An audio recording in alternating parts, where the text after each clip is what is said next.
نحمده ونصلي على رسوله الكريم اما بعد فاعوذ بالله من الشيطان الرجيم بسم الله الرحمن الرحيم شهر رمضان الذي انزل فيه القرآن هدى للناس صدق اللہ العظیم۔ میرے دل بھائیو، آج کا ہمارا پہلا مسئلہ یہ ہے، انجیکشن لگوانے سے روزہ ٹوٹ جاتا ہے یا نہیں؟ میرے دل بھائیو، انجیکشن لگوانے سے، ٹیکہ لگوانے سے روزہ نہیں ٹوٹتا۔ آج کا ہمارا دوسرا مسئلہ یہ ہے کہ گلوکوز لگوانے سے روزہ ٹوٹ جاتا ہے کہ نہیں؟ میرے دل بھائیو، گلوکوز لگوانے سے روزہ نہیں ٹوٹتا۔ آج کا ہمارا تیسرا مسئلہ یہ ہے کہ اگر کوئی آدمی بار بار تھوک نکل لیتا ہے، کیا ایسا کرنے سے روزہ ٹوٹ جاتا ہے یا نہیں؟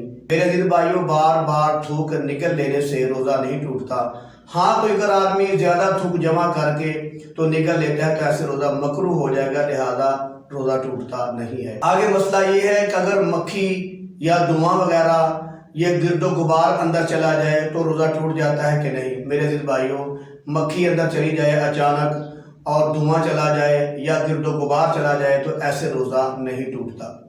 آگے مسئلہ یہ ہے، کوئی چیز آدمی اگر بھول کر کھا لے تو اس سے روزہ ٹوٹ جاتا ہے کہ نہیں؟ میرے دل بھائیو، بھول کر کھانے سے روزہ نہیں ٹوٹتا۔ آگے مسئلہ یہ ہے کہ اگر کوئی آدمی چیز چکھ کر تھوک دیتا ہے تو اس سے روزہ ٹوٹ جاتا ہے کہ نہیں؟ جیسے کہ بعض دفعہ سنا ہے کہ جو شوہر ہوتا ہے اس کی طبیعت ذرا سخت ہوتی ہے، نمک اور مرچ کے چھوٹی چھوٹی باتوں پر وہ جھگڑا کرتا رہتا ہے، گھر میں جو ہے نظام خراب ہوتا ہے، تو بہرحال ایسی عورت جو ہے جو مجبور ہو جاتی ہے، کیا وہ رمضان کے مہینے میں نمک اور مرچ چکھنے کے لیے سالن کو طریقوں پر ڈال کر وہ شوربے کو چیک کر لے تو اس کو چیک کرنے سے اس کا روزہ ٹوٹ جاتا ہے کہ نہیں؟ میرے دل بھائیو، سالن کو چیک کرنے کے ساتھ اگر آدمی اس کو تھوک دیتا ہے تو اس کا روزہ نہیں ٹوٹتا۔ آگے مسئلہ یہ ہے کہ آنکھ میں دعا ڈالنے سے روزہ ٹوٹ جاتا ہے کہ نہیں؟ میرے دل بھائیو، آنکھ میں دعا ڈالنے سے روزہ نہیں ٹوٹتا۔ کان اور ناک میں دعا ڈالنے سے روزہ ٹوٹ جاتا ہے، لیکن آنکھ میں دعا ڈالنے سے روزہ نہیں ٹوٹتا۔ آگے مسئلہ یہ ہے کہ خون نکلنے کے ساتھ آدمی کا روزہ ٹوٹ جاتا ہے کہ نہیں؟ میرے دل بھائیو، خون نکلنے سے آدمی کا روزہ نہیں ٹوٹتا۔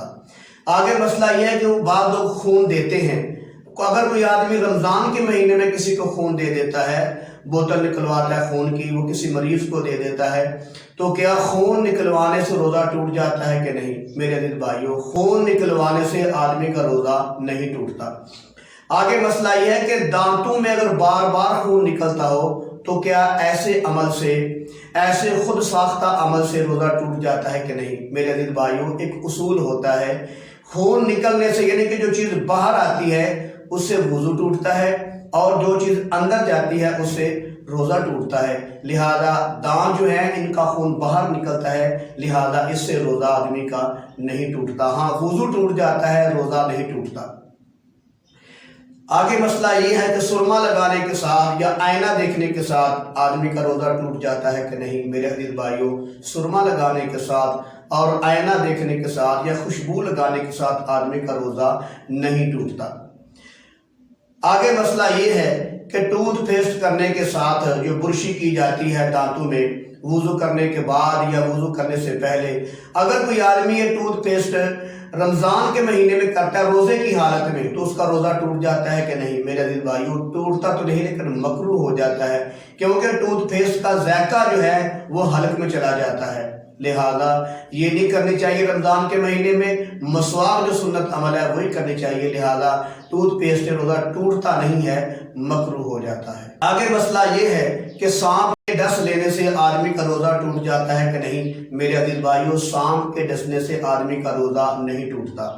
آگے مسئلہ یہ ہے کہ مرغی کا دورہ پڑنے سے کیا آدمی کا روزہ ٹوٹ جاتا ہے کہ نہیں؟ میرے عزیز بھائیو، مرغی کا دورہ پڑنے سے آدمی کا روزہ نہیں ٹوٹتا۔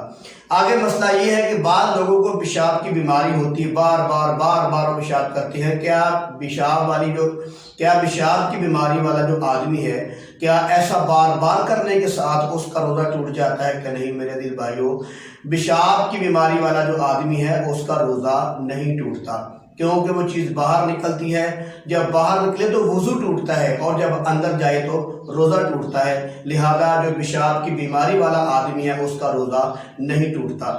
آگے مسئلہ یہ ہے کہ اگر کوئی آدمی ایسا بیمار ہے کہ وہ تندرست ہوا، اس نے روزہ رکھنا شروع کر دیا، اور ڈاکٹر صاحب نے کہا کہ اگر تو روزہ رکھے گا تو مزید بیمار ہو جائے گا، اور واقعی ایسا ہوا، اس نے ایک دو روزہ رکھا تو اور بیمار ہو گیا، اس کی بیماری بڑھ گئی، تو ایسے آدمی کے لیے اجازت ہے کہ وہ روزہ نہ رکھے، بعد میں روزے کی قضا کر لے۔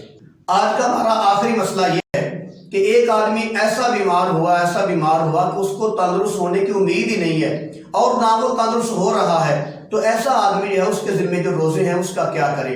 میرے عزیز بھائیوں، ایسا آدمی جس کو تندرست ہونے کی امید تک نہیں ہے، وہ بہت بیمار ہے، روزہ رکھنے کے قابل بھی نہیں، اور اس کو تندرستی کی امید بھی نہیں ہے، تو ایسے آدمی کے لیے ہے کہ فی روزے کے بدلے فدیہ عطا کرے۔